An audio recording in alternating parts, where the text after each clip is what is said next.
Hello everyone. तो स्वागत है आप सब लोगों का करंट अफेयर टेस्ट पेपर में।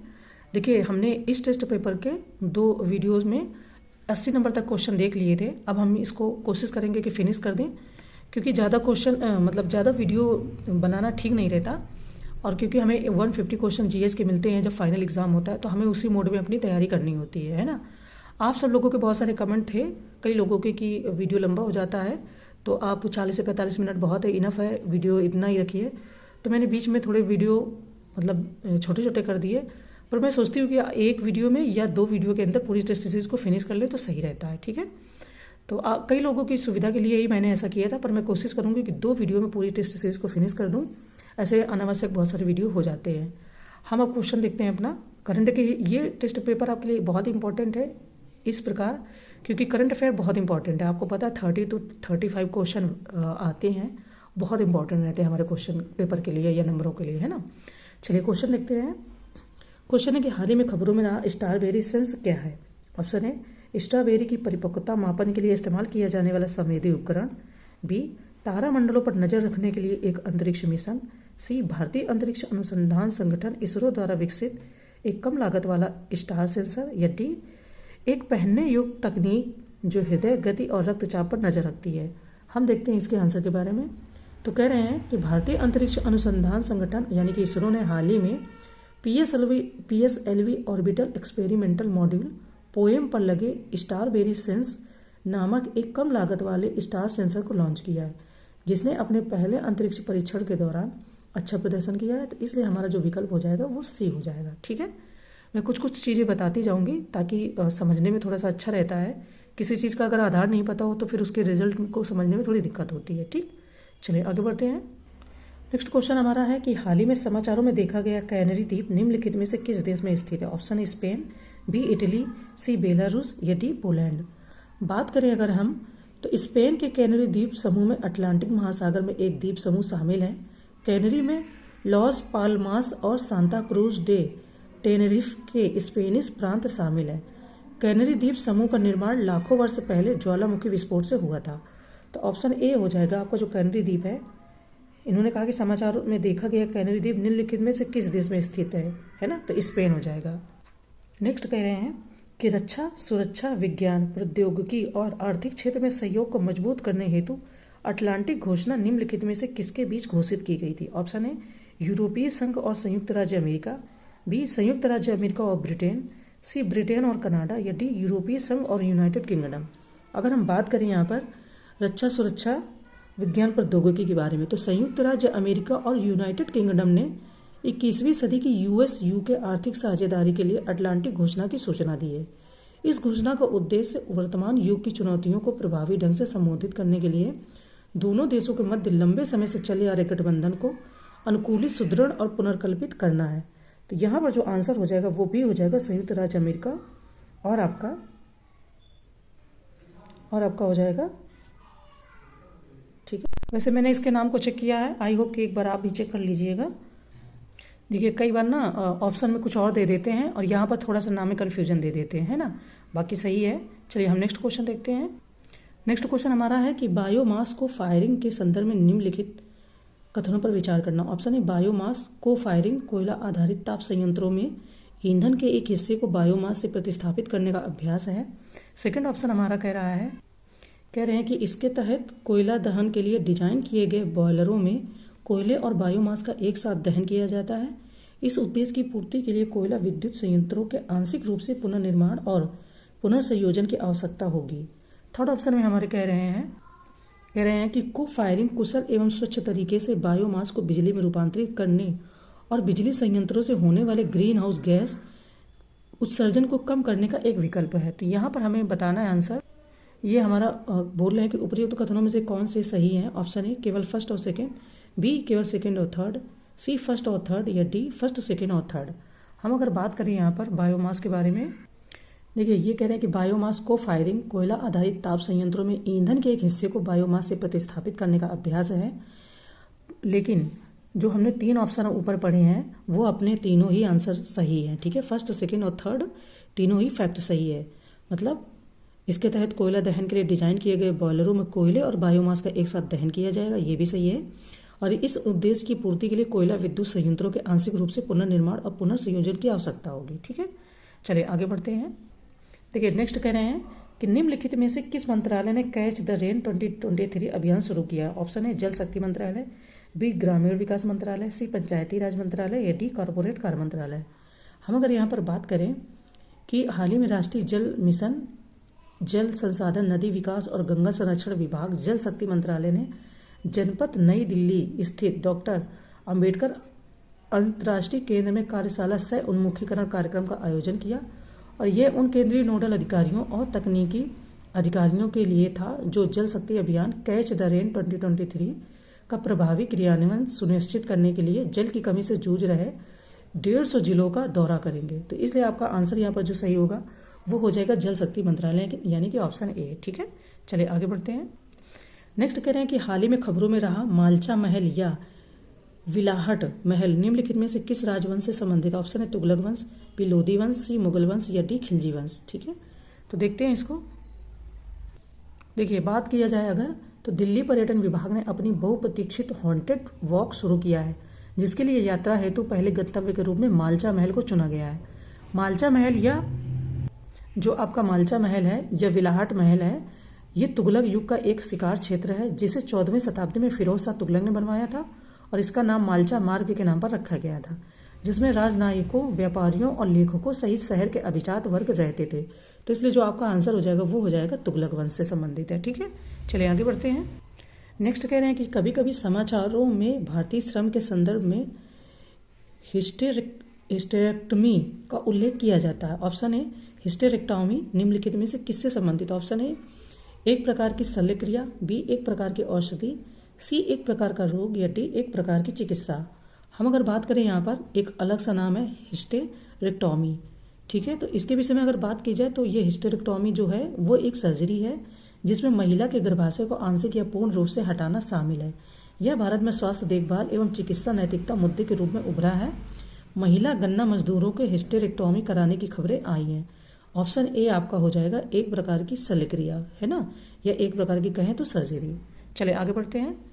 नेक्स्ट है कि मिशन डेफ स्पेस के संबंध में निम्नलिखित कथनों पर विचार कीजिए। वैसे हमें लग रहा है इसको हमने अभी इसके पहले ही क्वेश्चन को डील किया है आई थिंक, लेकिन कर लेते हैं, छोड़ते नहीं है, मे बी कि शायद कुछ चीज़ें इसमें अलग हों। तो कह रहे हैं विचार कीजिए। ऑप्शन है इसका प्राथमिक उद्देश्य अंतरिक्ष मिशन से लेकर अत्याधुनिक उपग्रह डेटा विश्लेषण तक की चुनौतियों का सामना करके भारतीय निजी अंतरिक्ष उद्योग के विकास को बढ़ावा देना है। आपको पता है कि सरकार अंतरिक्ष में काफ़ी सारे काम कर रही, काफ़ी सारी चीज़ों को लेकर आ रही है ना। तो सेकंड ऑप्शन देखते हैं। सेकंड करें कि भारतीय अंतरिक्ष अनुसंधान संगठन इसरो मिशन डेफ स्पेस का नोडल प्रभारी है। तो कह रहे उपयुक्त कथनों में से कौन सा से सही है या है। ऑप्शन ए केवल फर्स्ट, बी केवल सेकंड, सी फर्स्ट और सेकंड दोनों, डी ना तो फर्स्ट ना ही सेकंड। अगर हम आंसर की बात करें यहाँ पर तो देखिए मिशन डेफ स्पेस का मूल लक्ष्य भारतीय निजी अंतरिक्ष उद्योग की उन्नति को उन चुनौतियों के लिए तैयार करना जिनमें अंतरिक्ष मिशन के रणनीतिक मिशन योजना से लेकर अग्रणी उपग्रह डेटा एनालिटिक्स तक हर पहलू सम्मिलित है। तो कथन एक सही है। यह आपका भारतीय अंतरिक्ष अनुसंधान संगठन इसरो मिशन डेफ स्पेस का नोडल प्रभारी है। इसे माननीय प्रधानमंत्री द्वारा अक्टूबर 2022 में क्वामच्यू के दौरान लॉन्च किया गया था। तो कथन सेकेंड आपका यहाँ पर सही। देखिए एक्सप्लेनेशन के हिसाब से दोनों ऑप्शन सही होने चाहिए। ठीक है, इसके पहले भी हमने क्वेश्चन को डील किया था तो उसको भी आप ध्यान में रखना, यही सेम है। इन्होंने केवल मे बी कि ये किस तरीके से मिसप्रिंट किया है या भूल गए हैं। चलिए हम आगे बढ़ते हैं। नेक्स्ट है कि हाल ही में निम्नलिखित में से कौन संयुक्त राष्ट्र सतत विकास लक्ष्यों SDG पर प्रगति की निगरानी करने वाला भारत का पहला शहर बन गया। ऑप्शन है पुणे, बी भोपाल, सी चेन्नई या डी इंदौर। बात करें अगर यहाँ पर हम कह रहे हैं कि हाल ही में भोपाल संयुक्त राष्ट्र सतत विकास लक्ष्यों पर प्रगति की निगरानी करने वाला भारत का पहला शहर बन गया है और यह संयुक्त राष्ट्र द्वारा अनिवार्य सतत विकास लक्ष्यों को स्थानीय बनाने की दिशा में एक महत्वपूर्ण कदम उठाया गया। तो आपका यहाँ पर जो आंसर हो जाएगा वो हो जाएगा बी भोपाल। ठीक है, आगे बढ़ते हैं। नेक्स्ट क्वेश्चन कह रहे हैं कि हाल ही में चर्चा में रहा पर्सोना नॉन ग्राटा शब्द निम्नलिखित में से किससे संबंधित। ऑप्शन है कनाडा और चीन के बीच राजनयिक तनाव से, बी प्रवासियों के अधिकारों की रक्षा के एक सिद्ध से, सी भारत और जापान के बीच एक नए व्यापार समझौते से, डी विश्व स्वास्थ्य संगठन द्वारा शुरू की गई एक नई पहल से। वैसे ये भी हमने देखा था और आपका ऑप्शन ए ही सही है। मुझे याद आया कनाडा और चीन के राजनयिक तनाव जो मैंने बताया था आपको, है ना, कि चीन ने उसको नॉन ग्राटा घोषित कर दिया, पर्सोना नॉन ग्राटा। तो ये वही है। देखिए नेक्स्ट क्वेश्चन है कि हाल ही में खबरों में रहा एकता एवं श्रद्धांजलि अभियान क्या है? ऑप्शन ए पुलवामा हमले के शहीदों को श्रद्धांजलि देने हेतु अभियान, बी शहीदों के बच्चों हेतु छात्रवृत्ति योजना, सी कोविड महामारी के दौरान जान गंवाने वाले अग्रिम पंक्ति के कार्यकर्ताओं को श्रद्धांजलि देने हेतु नया अभियान, एंड डी सीमा सड़क संगठन द्वारा अपने कर्म योगियों के बलिदान और योगदान को याद करने हेतु अभियान। अब चारों इतने क्लोजेस्ट आंसर हैं, तो अगर गेस करेंगे तो क्या होगा? अगर इसके आंसर की बात की जाए तो देखिए ये कह रहे हैं कि इसे 64वें सीमा सड़क सुरक्षा दिवस समारोह के एक भाग के रूप में राष्ट्र निर्माण में अपने कर्म योगियों के बलिदान एवं योगदान को याद करने हेतु लॉन्च किया गया। तो डी ऑप्शन आपका हो जाएगा, सड़क सुरक्षा सीमा। ठीक है, चलिए आगे बढ़ते हैं। देखिए नेक्स्ट क्वेश्चन कह रहे हैं कि हाल ही में सरकार द्वारा शुरू किया गया बल्क ड्रग पार्क योजना के संबंध में निम्नलिखित कथनों पर विचार कीजिए। Option first, bulk drug park योजना का मुख्य उद्देश्य विभिन्न देशों को दवाओं के थोक निर्यात में वृद्धि करना है। सेकंड ऑप्शन है हमारा कि ये योजना संबंधित राज्य सरकारों द्वारा स्थापित की जाने वाली राज्य कार्यान्वयन एजेंसियों यानी कि SIA द्वारा कार्यान्वित की जाएगी। तो कह रहे हैं कि उपर्युक्त कथनों में से कौन सा से सही नहीं है? यहाँ पर सही नहीं है वो हमें बताना है। ठीक है, ऑप्शन फर्स्ट यानी कि ए केवल फर्स्ट, बी केवल सेकंड, सी फर्स्ट और सेकंड दोनों, डी ना तो फर्स्ट और ना ही सेकंड। बात की जाए अगर यहाँ पर बल्क ड्रग पार्क योजना के बारे में, तो देखिए सरकार का लक्ष्य चयनित राज्यों के साथ साझेदारी के साथ भारत में 3 मेगा बल्क ड्रग पार्क योजना को विकसित करना। बल्क शब्द का मतलब होता है ज्यादा से, ठीक है, बहुत मात्रा में, तो उसको जनरली बल्क बोल देते हैं ना। इस योजना से देश में दवाओं के थोक उत्पादन लागत के कम होने और थोक दवाओं के लिए अन्य देशों पर निर्भरता कम होने की उम्मीद है। तो कथन एक यहाँ पर सही नहीं है। ठीक है, क्योंकि इन्होंने केवल कहा है कि थोक निर्यात में वृद्धि करना, केवल थोक निर्यात में वृद्धि नहीं करना, थोक दवाओं के लिए अन्य देशों पर निर्भरता को कम करना, जैसे हमें चाइना पे बहुत निर्भर रहना होता है ना। तो इसलिए आपका ऑप्शन ए यहाँ पर पहले से ही गलत हो जाता है। अगर ये गलत तो ये गलत, और ये तो ऑलरेडी गलत ही है ना। तो अगर आंसर की हम यहाँ पर बात करें, हाँ, क्योंकि इन्होंने कौन सा सही नहीं है, तो ऑप्शन ए आपका यहाँ पर सही नहीं है, और सही नहीं ये पूछा तो ऑप्शन ए यहाँ पर सही हो जाएगा। आगे बढ़ते हैं। समझने में मुझे मिस्टेक हो गई क्योंकि नहीं पूछा है, तो हमें फिर नहीं का जवाब देना है। आगे बढ़ते हैं। नेक्स्ट कह रहे हैं कि हाल ही में सरकार द्वारा शुरू किया गया ऑपरेशन कावेरी क्या है? ऑप्शन ए भारतीय सशस्त्र बलों द्वारा आयोजित एक आतंकवादी रोधी अभियान, बी कावेरी नदी को अवसादीकरण से बचाने हेतु एक कायाकल्प परियोजना, सी कावेरी नदी पर जल विद्युत परियोजना, या डी सूडान में फंसे भारतीय नागरिकों को निकालने हेतु बचाव अभियान। वैसे सिंपल है, हर किसी को आंसर पता ही होगा। बात करें अगर इस क्वेश्चन के आंसर की, तो ऑपरेशन कावेरी जो है आपका, वो सूडान में सेना और एक प्रतिद्वंदी अर्धसैनिक बल के बीच तीव्र लड़ाई के चलते वहां फंसे अपने भारतीय नागरिकों को वापस लाने हेतु भारत का एक प्रयास है, जिसका नाम है ऑपरेशन कावेरी। तो डी ऑप्शन यहाँ पर सही हो जाता है। नेक्स्ट क्वेश्चन देखते हैं। नेक्स्ट क्वेश्चन है, कह रहे हैं कि प्रायः समाचारों में देखे जाने वाला शब्द लुक बिट क्या है? ऑप्शन ए एक नया वीडियो गेम जिसने लोकप्रियता हासिल की है, बी एक रैंसमवेयर जो पीड़ित के डेटा को इनक्रिप्ट करता है और बाद में डिक्रिप्शन के बदले फिरौती की मांग करता है। ठीक है, सी एक ऐप जो पासवर्ड प्रोटेक्टेड फॉर्म में व्यक्तिगत डेटा स्टोर करने के लिए है, या डी एक प्रोग्रामिंग भाषा जिसका उपयोग सुरक्षित सॉफ्टवेयर एप्लीकेशन विकसित करने के लिए किया जाता है। अगर हम इस क्वेश्चन के आंसर की बात करें, देखिए स्वपाठपज जिसे पहले ABCD रैंसमवेयर के रूप में जाना जाता था, एक प्रकार का कंप्यूटर वायरस है जो किसी के कंप्यूटर में प्रवेश कर महत्वपूर्ण फाइलों को इनक्रिप्ट करता है ताकि उन्हें एक्सेस न किया जा सके। तो बी ऑप्शन हो जाएगा एक रैंसमवेयर, ठीक है, जो पीड़ित के डेटा को इनक्रिप्ट करता है और बाद में, आजकल आप देख रहे हो बहुत सारी चीज़ें ऐसी चल रही हैं, तो इनसे थोड़ी सी सावधानी बरतनी चाहिए। बहुत सारी सरकार के माध्यम से इस तरीके की चेतावनी या कह लें अवेयरनेस बढ़ाई जाती है कि आप अपने जो मतलब सेंसिटिव डेटा है उसको किसी के साथ शेयर ना करें। ठीक है, चलिए आगे बढ़ते हैं। नेक्स्ट क्वेश्चन कह रहे हैं कि प्रायः खबरों में देखा जाने वाला समाधान सिद्धांत क्या है? ऑप्शन है उत्तर पूर्वी राज्यों में उग्रवाद को कम करने हेतु एक नीतिगत ढांचा, बी भारतीय सशस्त्र बलों द्वारा अपनाया गया एक सैन्य सिद्धांत, सी भारत में वामपंथी उग्रवाद से संबंधित मुद्दों को हल करने हेतु एक नीतिगत ढांचा, या डी बात करें तो अंतर्राज्यीय क्षेत्रीय विवादों को निपटाने की नीति। ठीक है, तो समाधान सिद्धांत आपका वामपंथी उग्रवाद की समस्या का एकमात्र समाधान है। ठीक है, तो इसलिए इसका नाम इन्होंने समाधान ही रख दिया है। तो सी ऑप्शन हमारा यहाँ पर सही हो जाएगा। आगे बढ़ते हैं। चलिए नेक्स्ट कह रहे हैं कि निम्नलिखित कथनों पर विचार कीजिए। ऑप्शन फर्स्ट, संयुक्त राष्ट्र जलवायु परिवर्तन फ्रेमवर्क सम्मेलन पर पीटर्सबर्ग संवाद जर्मनी और संयुक्त अरब अमीरात द्वारा आयोजित किया गया था। सेकंड है आपका, कह रहे संवाद जलवायु अनुकूलन, जलवायु वित्त एवं नुकसान और क्षति से निपटने पर केंद्रित है। सेकंड कह रहे हैं कि संवाद जलवायु अनुकूलन, जलवायु वित्त एवं नुकसान और क्षति से निपटने पर केंद्रित है। तो उपर्युक्त कथनों में से कौन सा से सही है या है? ऑप्शन फर्स्ट, ऑप्शन ए केवल फर्स्ट, बी केवल सेकंड, सी फर्स्ट और सेकंड दोनों, डी ना तो फर्स्ट और ना ही सेकंड।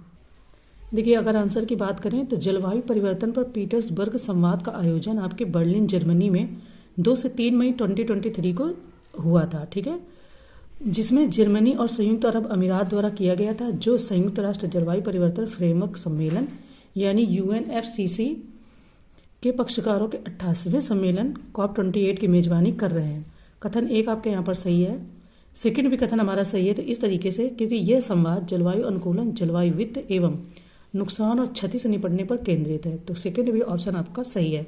अब COP28 के बारे में थोड़ा अच्छे से आप पढ़ लीजिएगा डिटेल में, जहाँ भी आपको करंट मिलता है या इससे जो PDF है उससे पढ़ लीजिएगा, तो आपको अच्छे से जानकारी रहेगी। चलिए आगे बढ़ते हैं। नेक्स्ट है कि निम्नलिखित में से किस संस्थान या संगठन ने the status of women in agri food systems report जारी की? ऑप्शन है विश्व आर्थिक मंच, बी खाद्य और कृषि संगठन, सी विश्व बैंक या डी संयुक्त राष्ट्र महिला। ठीक है, देखिए खाद्य और कृषि संगठन यानी कि जिसे फाओ शॉर्ट में बोलते, फूड एंड एग्रीकल्चर ऑर्गेनाइजेशन, फाओ ने कृषि क्षेत्र में लैंगिक समानता के महत्व पर प्रकाश डालते हुए the status of women in agri food systems शीर्षक से एक रिपोर्ट जारी की है। तो बी ऑप्शन आपका हो जाएगा खाद्य और कृषि संगठन। ठीक है, चलिए आगे बढ़ते हैं। नेक्स्ट क्वेश्चन हमारा है कि निम्नलिखित में से किस संगठन ने state of world population report 2023 report प्रकाशित की? ऑप्शन है विश्व बैंक, बी विश्व आर्थिक मंच, सी खाद्य और कृषि संगठन या डी संयुक्त राष्ट्र जनसंख्या कोष। अगर हम बात करें यहाँ पर, देखिए अगर बात की जाए यहाँ पर इस रिपोर्ट की, तो इसे जो रिलीज किया है या जो प्रकाशित करते हैं वो है आपके UNFPA यानी कि संयुक्त राष्ट्र जनसंख्या कोष। तो डी ऑप्शन हमारा यहाँ पर सही हो जाता है। ठीक है, आगे बढ़ते हैं। नेक्स्ट क्वेश्चन, नेक्स्ट है कि किस राज्य ऑब्लिक केंद्र शासित प्रदेश ने आदर्श कॉलोनी पहल लॉन्च की? ऑप्शन है आंध्र प्रदेश, बी अरुणाचल प्रदेश, सी ओडिशा या डी असम। बात करें अगर, तो आदर्श कॉलोनी पहल जो है वो आपके आदर्श कॉलोनी इनिशिएटिव के हिस्से के रूप में ओडिशा सरकार ने तटीय कटाव और जलवायु परिवर्तन से प्रभावित लोगों के लिए भारत की पहली पुनर्वास कॉलोनी स्थापित करने के लिए 22.5 करोड़ रुपए मंजूर किए। तो ऑप्शन सी आपका हो जाएगा ओडिशा। ठीक है, चलिए आगे बढ़ते हैं। नेक्स्ट कह रहे हैं कि एशिया एवं प्रशांत के लिए संयुक्त राष्ट्र आर्थिक और सामाजिक आयोग के निम्नलिखित कथनों पर विचार कीजिए। ऑप्शन फर्स्ट है, इसने the race to net zero accelerating climate action in Asia and the Pacific शीर्षक से एक अध्ययन प्रकाशित किया है। सेकंड है आपका, कह रहे हैं कि यह बैंकॉक थाईलैंड में स्थित एशिया प्रशांत क्षेत्र के लिए संयुक्त राष्ट्र की क्षेत्रीय विकास एजेंसी है। थर्ड ऑप्शन है आपका, एशिया प्रशांत क्षेत्र दुनिया के 1/3 ग्रीन हाउस गैस उत्सर्जन के लिए जिम्मेदार है। तो यहाँ पर कह रहे हैं कि उपर्युक्त कथनों में से कौन सा से सही है? ऑप्शन ए फर्स्ट और सेकंड, बी केवल सेकंड, सी केवल थर्ड या डी केवल फर्स्ट, सेकंड और थर्ड। अगर बात करें, देखिए तो यहाँ अगर हम बात करें तो हाल ही में एक अध्ययन report race to net zero accelerating climate action in Asia and the Pacific में एशिया एवं प्रशांत के लिए संयुक्त राष्ट्र आर्थिक और सामाजिक आयोग UNESCAP ने खुलासा किया है कि एशिया एवं प्रशांत के अधिकांश देशों के पास चरम मौसमी घटनाओं तथा प्राकृतिक आपदाओं के कारण उत्पन्न बढ़ते खतरों का प्रबंधन करने हेतु पर्याप्त साधन नहीं है। तो इसलिए कथन एक यहाँ पर सही है। देखिए जो थर्ड इन्होंने कहा है कि एशिया प्रशांत क्षेत्र दुनिया के 1/3 ग्रीन हाउस गैस उत्सर्जन के लिए जिम्मेदार है, तो ये ऑप्शन गलत हो जाएगा, क्योंकि एशिया प्रशांत क्षेत्र जो है वो दुनिया के आधे से अधिक ग्रीन हाउस गैस उत्सर्जन के लिए जिम्मेदार है, ना कि 1/3। तो देखिए अगर 3 अगर गलत होता ऑप्शन में हमारा, तो इस तरीके से हमारा केवल फर्स्ट ऑप्शन ही सही है, बाकी गलत है, यानी कि थर्ड गलत है। चले आगे बढ़ते हैं। नेक्स्ट है कि रणजीत गुहा जिनका हाल ही में निधन हुआ है, किस पेशे से जुड़े हुए थे? ऑप्शन है इतिहासकार, बी संगीतकार, सी वैज्ञानिक या डी साहित्यकार। अगर बात करें हम रणजीत गुहा जी का क्षेत्र या मतलब उनके बारे में, तो देखिए ये एक प्रसिद्ध इतिहासकार थे जिनका निधन अभी हाल ही में हुआ है, और वह सबाल्टन स्कूल के संस्थापकों में से एक थे, जो इतिहास में सबसे प्रभावशाली उत्तर औपनिवेशिक उत्तर मार्क्सवादी स्कूलों में से एक है। उन्होंने कई किताबें लिखी, जिनमें से नवीनतम 2009 में the small voice of history थी। ठीक है, तो ऑप्शन ए हो जाएगा कि ये इतिहासकार थे। नेक्स्ट क्वेश्चन देखते हैं। कह रहे हैं कि किस देश ने basic plan of ocean policy को अपनाया? ऑप्शन है चीन, बी इंडोनेशिया, सी साउथ कोरिया या डी जापान। बात करें अगर यहाँ पर, तो आपके जापान के basic plan of ocean policy को हाल ही में प्रधानमंत्री फूमियो किशिदा के मंत्रिमंडल द्वारा अपनाया गया, और यह एक पंचवर्षीय महासागर नीति क्षेत्रीय समुद्रों में बढ़ती चीनी मुखरता के बीच समुद्री सुरक्षा को मजबूत करने का प्रयास करते हैं। तो डी ऑप्शन हो जाएगा जापान। ठीक है, कह रहे हैं कि हाल ही में खबरों में रहा विंडहुक डिक्लेरेशन किस क्षेत्र से संबंधित है? ऑप्शन है अप्रवासन नीतियां, कह रहे हैं प्रेस की स्वतंत्रता, सी समलैंगिक जोड़ों या डी जलवायु परिवर्तन। हम बात करें अगर, तो विंडहुक घोषणा जिसे 1991 में अपनाया गया था और स्वतंत्र बहुलवादी और स्वतंत्र प्रेस से संबंधित 19 सिद्धांत प्रदान करती है। इसके अंगीकरण को प्रत्येक वर्ष 3 मई को विश्व प्रेस स्वतंत्रता दिवस के रूप में मनाया जाता है। तो जो आपके विश्व प्रेस स्वतंत्रता दिवस के रूप में जो मनाया जाता है, उसको ही विंडहुक डिक्लेरेशन के क्षेत्र से जुड़ा है, तो कभी कभी इस नाम से भी इसका क्वेश्चन बनता है। तो आंसर की बात करें तो प्रेस की स्वतंत्रता से संबंधित है। ठीक है, चलिए आगे बढ़ते हैं। नेक्स्ट है कि खबरों में रहा विस्तारित उत्पादक उत्तरदायित्व के संबंध में निम्नलिखित कथनों पर विचार कीजिए। ऑप्शन फर्स्ट, पर्यावरण वन एवं जलवायु परिवर्तन मंत्रालय ने अपशिष्ट तेल पर विस्तारित उत्पादक उत्तरदायित्व यानी कि EPR पर एक ड्राफ्ट अधिसूचना पेश की है। ठीक है, सेकंड कह रहे कि यह उत्पादकों को उनके जीवन चक्र के दौरान उनके उत्पादों के पर्यावरणीय प्रभाव के लिए उत्तरदायी बनाता है। एंड थर्ड, EPR केवल अपशिष्ट पर लागू होता है। तो कह रहे उपयुक्त कथनों में से कौन सा से सही है? ऑप्शन है केवल फर्स्ट और सेकंड, बी केवल सेकंड, सी केवल थर्ड या डी फर्स्ट, सेकंड और थर्ड। बात करें यहाँ पर कि जो खबरों में रहा विस्तारित उत्पादक उत्तरदायित्व के संबंध में यानी EPR के संबंध में, तो देखिए हाल ही में पर्यावरण वन एवं जलवायु परिवर्तन मंत्रालय ने अपशिष्ट तेल पर विस्तारित उत्पादक यानी कि EPR पर एक ड्राफ्ट अधिसूचना पेश की है। तो इसलिए यहाँ पर जो बात करें तो ऑप्शन ए फर्स्ट और सेकेंड हमारा सही है। ठीक है, इन्होंने कहा है कि EPR केवल अपशिष्ट पर लागू होता है। तो वेस्ट प्रबंधन एवं नियामक 2011 ने भारत में पहली बार EPR की अवधारणा पेश की, और आपका जो EPR है वो विभिन्न प्रकार के अपशिष्ट पर लागू होता है, जिसमें प्लास्टिक अपशिष्ट, अपशिष्ट और बैटरी अपशिष्ट भी शामिल है। तो इसलिए कथन यहाँ पर थर्ड आपका सही गलत हो जाता है, तो इसलिए ऑप्शन हमारा फर्स्ट सही होगा। ठीक है, चलिए आगे बढ़ते हैं। नेक्स्ट कह रहे हैं कि वर्ल्ड प्रेस फ्रीडम इंडेक्स 2023 में भारत का रैंक कौन सा है? ऑप्शन है 165, बी 171, सी 161 या डी 150।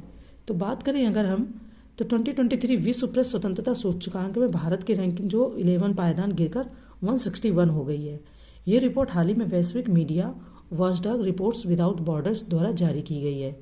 2022 में देश को 180 देशों में से 150वें स्थान पर रखा गया था। नॉर्वे लगातार आपका 7वें साल इस सूचकांक में पहले स्थान पर है। ठीक है, तो अगर आंसर की बात की जाए तो सी ऑप्शन आपका यहाँ पर सही हो जाएगा। ये 2023 की रैंकिंग है। अगर यहीं पर 2022 की पूछ लेते कई बार तो वो आपकी 150 हो जाएगी। ठीक है, चलिए आगे बढ़ते हैं। नेक्स्ट कह रहे हैं कि मेइती किस राज्य केंद्र शासित प्रदेश का सबसे बड़ा जातीय समूह? ऑप्शन है त्रिपुरा, बी मणिपुर, सी मिजोरम या डी नागालैंड। ठीक है, बात करें अगर तो मेइती आपका मणिपुर का सबसे बड़ा जनजातीय समूह है। ठीक है, कुछ चीज़ें और दी गई तो वो आप अच्छे से देख लेना। हम बात करते हैं कि लौकी लैंड पोर्ट जिसका हाल ही में उद्घाटन किया गया भारत और किस देश के बीच स्थित है? ऑप्शन है थाईलैंड, बी वियतनाम, सी बांग्लादेश या डी इंडोनेशिया। अगर बात की जाए तो हाल ही में भारत और बांग्लादेश के बीच 10वें भूमि बंदरगाह का उद्घाटन मेघालय के डौकी में किया गया है। इससे व्यापार को बढ़ावा मिलने और दोनों पड़ोसी देशों के बीच यात्रा सुगम होने की उम्मीद है। डौकी लैंड पोर्ट आपका मेघालय की राजधानी शिलोंग से लगभग 84 किलोमीटर दूर स्थित है। तो सी ऑप्शन हो जाएगा आपका ये बांग्लादेश। ठीक है, आगे बढ़ते हैं। नेक्स्ट कह रहे हैं कि विश्व विकास रिपोर्ट 2023 के संदर्भ में निम्नलिखित कथनों पर विचार कीजिए। ऑप्शन फर्स्ट, कम कौशल वाले भारतीय नागरिक जो अमेरिका में प्रवासित हुए उनकी आय में लगभग 500% की वृद्धि हुई है। सेकेंड है कह रहे हैं कि वित्त वर्ष 2021 से 2022 में भारत को अब तक का सबसे अधिक विदेशी धन प्राप्त हुआ है, जिसे हम लोग कई बार रेमिटेंस के रूप में भी जानते हैं। थर्ड है कि यह रिपोर्ट आर्थिक सहयोग और विकास संगठन द्वारा प्रकाशित की जाती है। तो कह रहे हैं यहाँ पर कि कह रहे हैं उपयुक्त कथनों में से कौन सा से सही है। ऑप्शन है केवल सेकेंड, बी केवल फर्स्ट और थर्ड, सेकेंड और थर्ड, सी केवल फर्स्ट और सेकेंड, या डी केवल थर्ड। बात करें अगर आंसर की तो विश्व बैंक ने विश्व विकास रिपोर्ट 2023 प्रवासी, शरणार्थी और समाज, ठीक है, समाज यानी कि world development report on migrants, refugees and societies प्रकाशित की है। तो यहाँ पर जो आपका कथन थर्ड है ये आपका यहाँ पर गलत हो जाता है। जब ये गलत हो जाता है तो आपका आंसर जो बचता है वो बचता है यहाँ पर। तो इस तरीके से हमारा सी ऑप्शन यानी कि फर्स्ट और सेकंड सही हो जाता है। एक्सप्लेनेशन के हिसाब से सी सही होता है, उन्होंने किसी तरीके से मिस प्रिंट में डी कर दिया जबकि डी वहाँ पर गलत है। ठीक है, चलिए आगे बढ़ते हैं। नेक्स्ट कह रहे हैं कि किस देश की 11 साल बाद अरब लीग में वापसी हुई। ऑप्शन है मैक्सिको, बी सीरिया, सी इथोपिया, या डी मिस्र। बात करें अगर अरब लीग के सदस्य देश 10 साल से अधिक समय पहले सीरिया के निलंबन के बाद अब उसकी सदस्यता बहाल करने पर सहमत हो गए, तो बी ऑप्शन हो जाएगा आपका यहाँ पर सीरिया। आगे बढ़ते हैं। नेक्स्ट है कि बच्चों के लिए डिजिटल स्वास्थ्य कार्ड प्रदान करने वाला पहला राज्य कौन सा है। ऑप्शन है राजस्थान, बी तमिलनाडु, सी उत्तर प्रदेश, या डी राजस्थान। यहाँ पर देखिए राजस्थान 2 बार आ गया है तो एक बार को कट कर देते हैं। अगर हम आंसर की बात करें तो देखिए स्कूल स्वास्थ्य कार्यक्रम हाल ही में शहरी विकास विभाग और लखनऊ स्मार्ट सिटी द्वारा शुरू किया गया। जब लखनऊ का नाम आ गया तो आपको पता होगा कि यहाँ पर आंसर जो हो जाएगा वो हो जाएगा आपका उत्तर प्रदेश। ठीक है, नेक्स्ट कह रहे हैं कि किस राज्य ने स्टेट रोबोटिक्स फ्रेमवर्क लॉन्च किया। ऑप्शन है उत्तराखंड, बी पश्चिम बंगाल, सी तेलंगाना, या डी कर्नाटक। बात करें तो तेलंगाना सरकार ने हाल ही में स्टेट रोबोटिक्स फ्रेमवर्क लॉन्च किया है और यह भारत में इस तरह का पहला ढांचा है। इसका उद्देश्य एक स्थायी रोबोटिक्स पारिस्थितिकी तंत्र बनाना और राज्य की रोबोटिक्स के क्षेत्र में एक नेता के रूप में स्थापित करना। तो सी ऑप्शन हो जाएगा आपका। इसको लॉन्च किसने किया, तो तेलंगाना ने। ठीक है, नेक्स्ट क्वेश्चन है कि अंतर्राष्ट्रीय मातृ पृथ्वी दिवस यानी कि अर्थ डे के संबंध में निम्नलिखित कथनों पर विचार करना है। ऑप्शन फर्स्ट, यह प्रतिवर्ष 22 अप्रैल को मनाया जाता है क्या, यानी कि अर्थ डे। सेकेंड कह रहे हैं कि इस वर्ष की थीम एक पृथ्वी, एक परिवार, एक भविष्य है। थर्ड कह रहे हैं कि जलवायु परिवर्तन पर पेरिस समझौते पर वर्ष 2016 में पृथ्वी दिवस पर हस्ताक्षर किया गया था। तो कह रहे हैं कि उपयुक्त कथनों में से कौन सा से सही नहीं है। अब यहाँ पर सही नहीं, ये थोड़ा सा ध्यान रखना है। ऑप्शन है केवल सेकेंड, बी फर्स्ट और थर्ड, सी केवल थर्ड, या डी उपरोक्त में से कोई भी नहीं। ठीक है, तो जब बात करें अर्थ डे की तो पृथ्वी ग्रह और इसके पर्यावरण की रक्षा की आवश्यकता के संदर्भ में जागरूकता उत्पन्न करने हेतु प्रत्येक वर्ष 22 अप्रैल तो आपका पता है पहले से ही कि अर्थ डे मनाया जाता है। अगर हम बात करें मनाया जाने वाला एक वार्षिक आयोजन है। संयुक्त राष्ट्र ने वर्ष 2009 में 22 अप्रैल को अंतर्राष्ट्रीय मातृ यानी पृथ्वी दिवस के रूप में मनाने की घोषणा की। तो इस तरीके से आपका ऑप्शन फर्स्ट सही है। सेकेंड कह रहे हैं कि अर्थ डे 2023 की जो थीम है वो है हमारे ग्रह में निवेश करना, यानी इन्वेस्ट इन आवर प्लेनेट, जो व्यवसायों, निवेशकों, वित्तीय बाजारों एवं सरकारों से स्वस्थ तथा अधिक न्याय संगत वैश्विक प्रणाली के निर्माण का नेतृत्व करने का आह्वान करती है। कथन सेकेंड यहाँ पर सही नहीं है। इन्होंने पूछा कि सही नहीं है तो इसलिए हमारा ऑप्शन ए हो जाएगा, यानी कि सेकेंड आपका सही नहीं है। ठीक है, फर्स्ट और थर्ड आपका ऑप्शन सही है।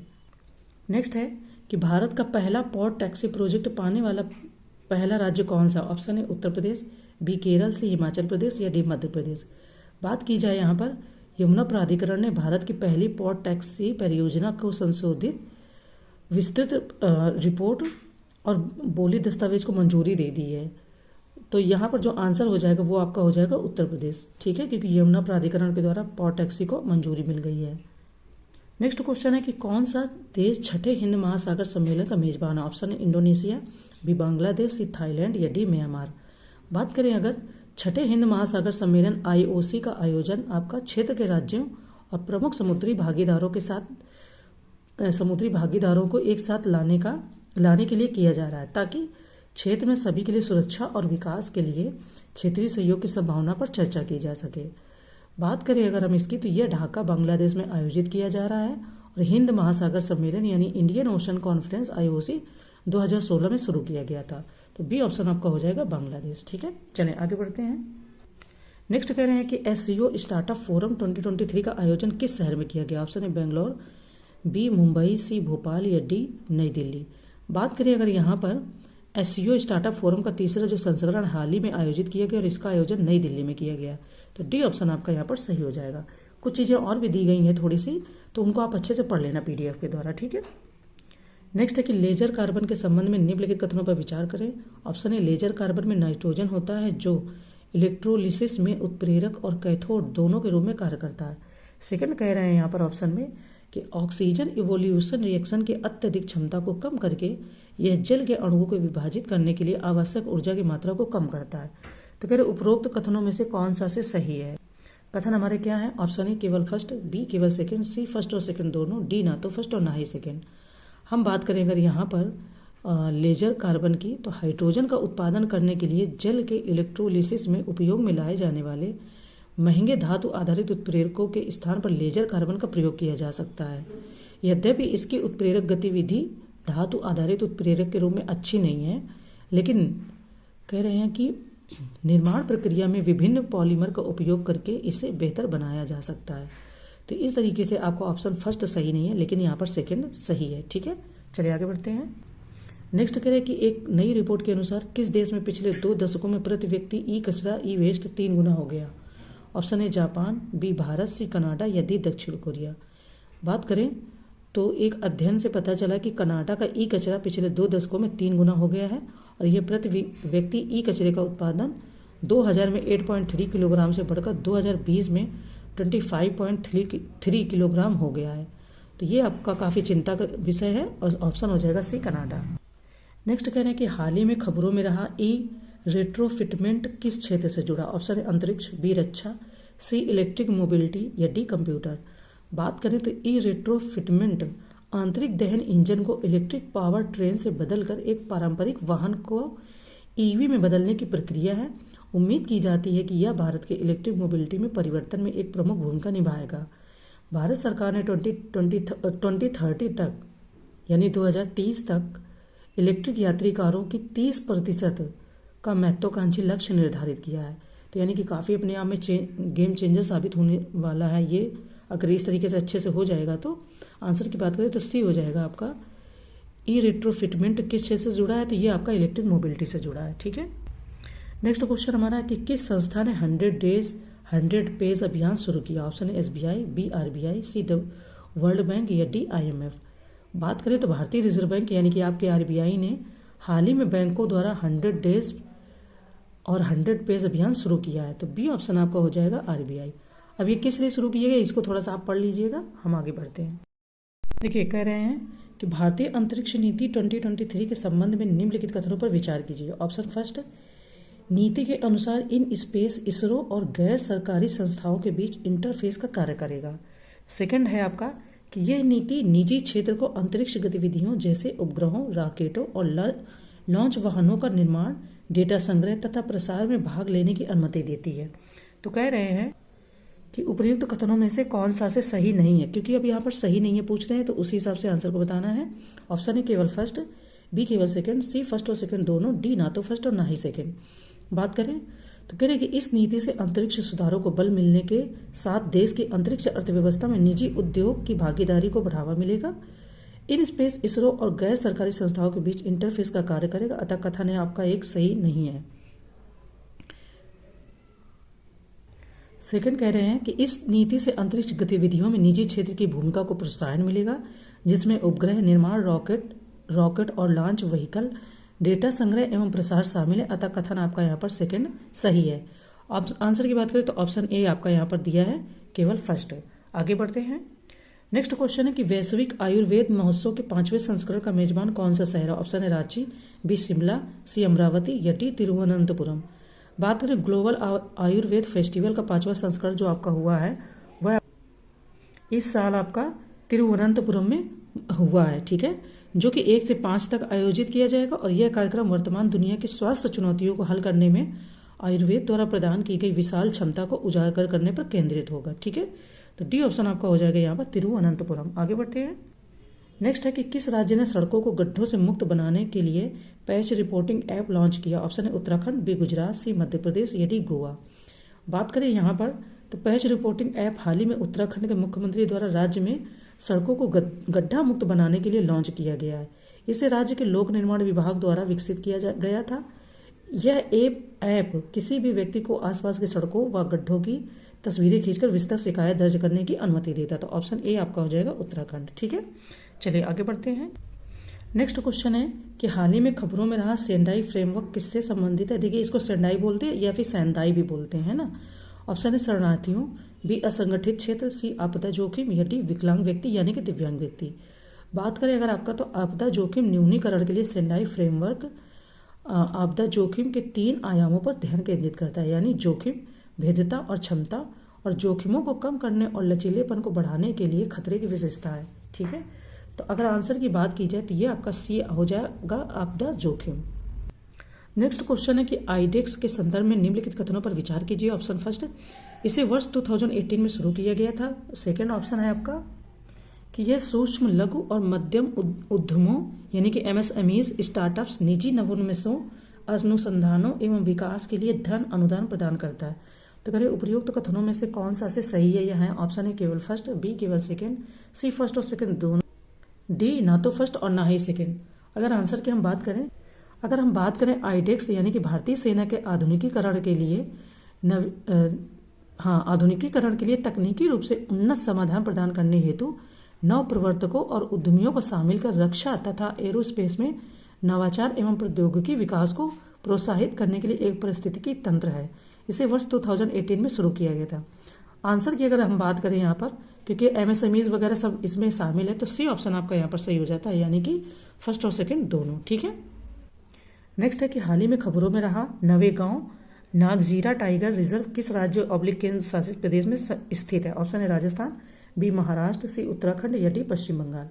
बात किया जाए अगर आपका नवेगांव नागजीरा टाइगर रिजर्व, तो यह आपका महाराष्ट्र के गोंदिया जिले में स्थित है और यह वर्तमान में बाघों की आबादी में मामूली वृद्धि दर्ज कर रहा है। वन विभाग द्वारा महाराष्ट्र के चंद्रपुर में हाल ही में पकड़ी गई 2 बाघिनों को बाघ स्थानांतरण कार्यक्रम के तहत नवेगांव नागजीरा टाइगर रिजर्व में छोड़ा जाएगा। तो बी ऑप्शन आपका हो जाएगा महाराष्ट्र। ठीक है, आगे बढ़ते हैं। कह रहे कि हाल ही में खबरों में रही अराकू वैली कॉफी किस राज्य से है? ऑप्शन है उत्तराखंड, बी तमिलनाडु, सी आंध्र प्रदेश या डी मिजोरम। बात करें तो आंध्र प्रदेश की अराकू वैली कॉफी ने हाल ही में कृषि और प्रसंस्कृत खाद्य उत्पाद निर्यात विकास प्राधिकरण यानी कि अपेडा से जैविक उत्पादन के लिए राष्ट्रीय कार्यक्रम प्रमाण पत्र प्राप्त किया है। तो सी ऑप्शन आपका हो जाएगा, ये आंध्र प्रदेश की है। ठीक है, नेक्स्ट बात करें तो कह रहे हाल ही में किस देश ने अपना स्वदेशी अंतरिक्ष रॉकेट नूरी लॉन्च किया? ऑप्शन है जापान, बी भारत, सी बांग्लादेश या डी दक्षिण कोरिया। नाम से आपको थोड़ा सा गेस हो रहा होगा। दक्षिण कोरिया ने हाल ही में अपना स्वदेशी अंतरिक्ष रॉकेट नूरी लॉन्च किया। इसने सफलतापूर्वक एक वाणिज्यिक श्रेणी के उपग्रह को कक्षा में पहुंचाया है। ठीक है, दक्षिण कोरिया के अंतरिक्ष agency Korea aerospace research institute यानी कि कारी के अनुसार, ठीक है, तो इसके बारे में हमने कुछ बात कर ली है कि आपका जो नूरी लॉन्च किया गया है वो किसके द्वारा लॉन्च किया गया, तो ये आपका हो जाएगा दक्षिण कोरिया के द्वारा। ठीक है, और भी कुछ चीज़ें मैंने बता दी हैं, बट आप अपने आप से अच्छे से पढ़ लेना। आगे बढ़ते हैं। देखिए, कह रहे हैं कि जलवायु परिवर्तन पर संयुक्त राष्ट्र फ्रेमवर्क कन्वेंशन के 88वें सम्मेलन की मेजबानी किस देश के पास है? ऑप्शन है पोलैंड और नॉर्वे, बी जापान और तुर्की, सी जर्मनी और संयुक्त अरब अमीरात या डी ऑस्ट्रेलिया और ग्रीस। बात की जाए तो जलवायु परिवर्तन पर संयुक्त राष्ट्र फ्रेमवर्क कन्वेंशन के 88वें सम्मेलन की मेजबानी जर्मनी और संयुक्त अरब अमीरात कर रहे हैं। जर्मनी और संयुक्त अरब अमीरात द्वारा मई 2023 में बर्लिन, जर्मनी में जलवायु परिवर्तन पर पीटर्सबर्ग संवाद का आयोजन किया गया। पीटर्सबर्ग जलवायु संवाद की शुरुआत जर्मनी की पूर्व चांसलर एंजेला मर्केल ने वर्ष 2010 यानी 2010 में की थी। तो सी ऑप्शन हो जाएगा आपका जर्मनी और संयुक्त अरब अमीरात। ठीक है, नेक्स्ट कह रहे हैं कि हाल ही में भारत की G20 अध्यक्षता के एक भाग के रूप में यूथ 20 यानी Y20 समूह का Y20 परामर्श कार्यक्रम कहाँ आयोजित किया गया? बात करें तो हाल ही में जो भारत की G20 अध्यक्षता के एक भाग के रूप में Y20 समूह का जो परामर्श कार्यक्रम है वो आपका कश्मीर विश्वविद्यालय में आयोजित किया गया है। तो सी ऑप्शन हो जाएगा कश्मीर विश्वविद्यालय। ठीक है, नेक्स्ट कह रहे हैं कि हाल ही में मोरक्कन टिड्डे का प्रकोप निम्नलिखित देशों में से कहाँ देखा गया? ऑप्शन है अमेरिका, बी अफगानिस्तान, सी भारत या डी युगांडा। बात करें अगर हम, ठीक है, तो अफगानिस्तान के गेहूं जो उत्पादक क्षेत्रों में मोरक्कन टिड्डे का प्रकोप देश की खाद्य सुरक्षा और अर्थव्यवस्था हेतु गंभीर खतरा उत्पन्न कर रहा है। तो बी ऑप्शन आपका हो जाएगा अफगानिस्तान। ठीक है, नेक्स्ट कह रहे हैं कि सैफ चैंपियन दक्षिण एशियाई देशों हेतु एक द्विवार्षिक अंतर्राष्ट्रीय पुरुष फुटबॉल टूर्नामेंट है जिसका आयोजन दक्षिण एशियाई फुटबॉल महासंघ द्वारा किया जाता है। इस चैंपियन के 14वें संस्करण की मेजबानी निम्नलिखित में से कौन सा देश कर रहा है? ऑप्शन है ईरान, बी भारत, सी पाकिस्तान या डी बांग्लादेश। काफ़ी इंपॉर्टेंट है, काफ़ी मतलब बहुत इंपॉर्टेंट है, याद रखना है। तो सैफ चैंपियनशिप 2023 यानी कि 2023 दक्षिण एशियाई देशों हेतु एक द्विवार्षिक अंतर्राष्ट्रीय फुटबॉल टूर्नामेंट तो है और इसका जो आयोजन कर रहा है वो आपका भारत। ठीक है, मेजबानी यानी कि संस्करण की मेजबानी 14वें संस्करण की, याद रखना है, ये नंबरिंग भी है। ठीक है, चलिए आगे बढ़ते हैं।